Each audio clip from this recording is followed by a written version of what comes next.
something occurred to me that I wanted to share in the moment, and that is, we're so primed to think of like dark and light, good and bad in dualistic terms, right? And I mean, in a way, in a conventional reality, things are dualistic. Bad things are bad, good things are good. But in an ultimate reality, there is like a little space where it's more like yin yang rather than black and white. So in darkness, there is light. And then in light, there is some darkness. It's kind of, everything is relative. Everything is like a dance. We wouldn't think of night as being bad just because it's dark, and day being good just because it's light. In the same way, the shadow is not necessarily a bad thing at all.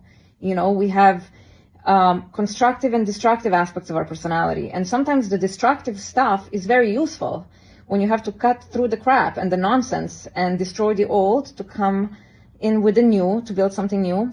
So I think it's a really good way to start thinking outside of this very dualistic way that we're primed to think in.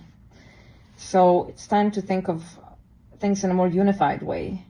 And with the darkness, it's not about going away with the darkness, it's about refining it so that, it comes out in appropriate situations rather than it coming out in inappropriate situations.